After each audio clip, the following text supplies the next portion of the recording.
সকলকে স্বাগত জানাই। আজকে আলোচনা করতে চলেছি 26শে মে সন্ধ্যা 7:30 থেকে কোয়ালিফায়ার ওয়ানের যে ম্যাচটি অনুষ্ঠিত হতে চলেছে রয়্যাল চ্যালেঞ্জার ব্যাঙ্গালোর এবং গুজরাট টাইটান্সের মধ্যে, সেই ম্যাচটি নিয়ে।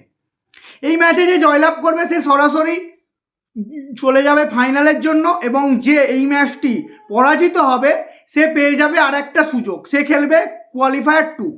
এবার প্রথমে কথা বলা যাক রয়্যাল চ্যালেঞ্জার ব্যাঙ্গালোর নিয়ে। আমরা যদি রয়্যাল চ্যালেঞ্জার ব্যাঙ্গালোর নিয়ে কথা বলি তাহলে প্রথমে আসে তাদের ব্যাটিং ডিপার্টমেন্ট।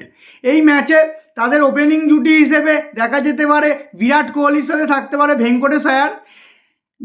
বিরাট কোহলির এই সিজনে যথেষ্ট ভালো পারফরমেন্স এসেছে, তার ব্যাট থেকে যথেষ্ট উল্লেখযোগ্য রান এসেছে।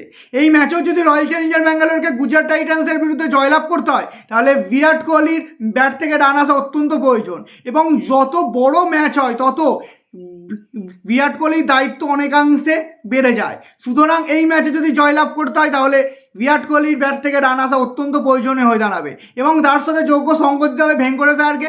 ভেঙ্কটেশ আয়ার এই সিজনে সবকটি ম্যাচ খেলার সুযোগ পায়নি, কিন্তু যতগুলি ম্যাচ খেলার সুযোগ পেয়েছে তার ব্যাট থেকে যথেষ্ট উল্লেখযোগ্য রান এসেছে, এবং পরবর্তীকালে ব্যাটিংয়ের দায়িত্ব ভালোভাবে সামলাতে হবে দেবদূত পাদিক্কাল এবং রজত পাতিদারকে, এবং ইনিংস ভালো ফিনিশ করে আসতে হবে টিম ডেভিড এবং রোমারিও সেবার্টকে।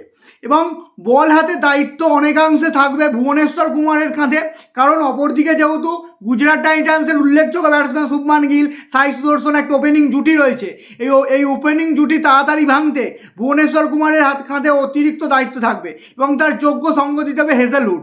এবং যদি কথা বলা যাক স্পিনিং ডিপার্টমেন্টটা রয়্যাল চ্যালেঞ্জার ব্যাঙ্গালোর, তাহলে তার দায়িত্ব থাকবে কুণাল পান্ডিয়া এবং সুয়েশ শর্মার কাঁধে।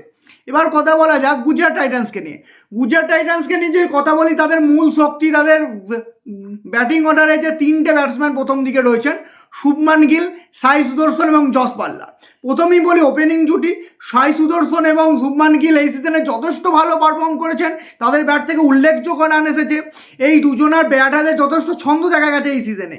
সুতরাং এই ম্যাচ যদি তাদের জয়লাভ করতে হয় তাহলে তাদের ব্যাট থেকে রান আসা অত্যন্ত প্রয়োজন, এবং তার যোগ্য সঙ্গ দিতে হবে জস বাটলারকে, এবং পরবর্তীকালে ব্যাট হাতে ওয়াশিংটন সুন্দর এবং জেসন হোল্ডারকে একটা ভালো ফিনিশিং টাচ দিতে হবে, এবং জেসন হোল্ডারকে শুধু ব্যাট হাতে নয় বল হাতেও ভালো অলরাউন্ড পারফরমেন্স তার কাছ থেকে প্রয়োজন যদি গুজরাটকে ম্যাচটি জিততে হয়। এবং কথা বলা যায় গুজরাট টাইটান্সের বোলিং ডিপার্টমেন্ট নিয়ে যদি কথা বলা যায়, প্রথমেই আসে মোহাম্মদ সিরাজ দুর্দান্ত ফর্মে রয়েছেন, দুরন্ত ফর্মে রয়েছেন।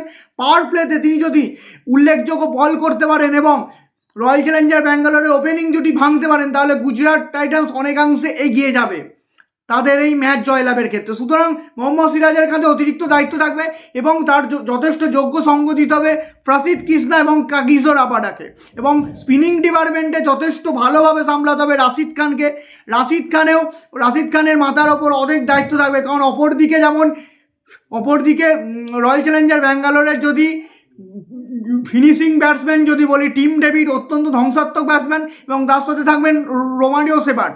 তাদের যদি আটকাতে হয় তাহলে রাশিদ খানকে গুরুত্বপূর্ণ ভূমিকা গ্রহণ করতে হবে। এই ম্যাচটি অত্যন্ত গুরুত্বপূর্ণ হতে চলেছে, কারণ দুটো টিমই চাইবে জিততে। এই ম্যাচটি যদি জয়লাভ করে তাহলে সুতরাং সরাসরি তারা চলে যাবে ফাইনালের জন্য, এবং ফাইনাল ম্যাচের আগে অনেক কটা দিন তারা সময় পাবে। তাই এই ম্যাচটি দুটো টিমই চাইবে জিতে একদম ফাইনাল কনফার্ম করে নিতে। সুতরাং এই ম্যাচটি অত্যন্ত গুরুত্বপূর্ণ এবং রোমাঞ্চকর হতে চলেছে। আজকের ভিডিওতে এই পর্যন্তই।